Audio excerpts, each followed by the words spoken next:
नमस्कार. Bulletin 13 news मध्ये आपले स्वागत आहे. बुलेटिनच्या बातमीपत्रात महत्त्वाच्या घडामोडी आपण पाहत आहोत.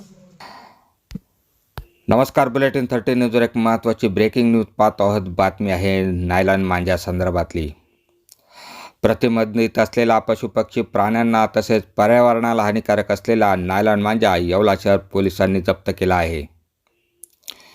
येवला शहर पोलिसांनी नांदगाव रेल्वे गेट पाटाजवळ असलेले एका व्यक्तीला प्रतिबंधित असलेला नायलॉन मांजा विक्री करताना पकडला आहे.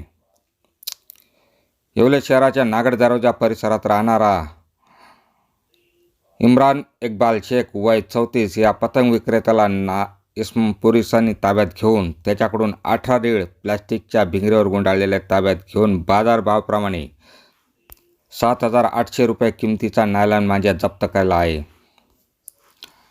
नायलॉन मांजामुळे पशुपक्षी प्राण्यांना आणि पर्यावरणाला हानिकारक पोचू शकते, यामुळे त्याची विक्री व त्याच्यावर प्रतिबंधित आहेत. पोलिसांनी इम्रान इक्बाल शेख विरुद्ध धारा 253/5 आणि 15 पर्यावरण संरक्षण अधिनियमाप्रमाणे 1986 अंतर्गत कारवाई केली आहे. येवला शहर पोलिसांनी कारवाई करत पोलीस निरीक्षक अनिल भावारी यांच्या मार्गदर्शनाखाली दिनेश लोखंडे, जनार्दन दळवी, लकडे, आहेर आदींनी या कारवाईत भाग घेतला. Bulletin 13 news bureau report, Yeola. अशाच बातम्यांचे नवीन अपडेट जाणून घेण्यासाठी बुलेटिन 13 न्यूज मराठी चॅनलला सबस्क्राईब करा व लाईक करा.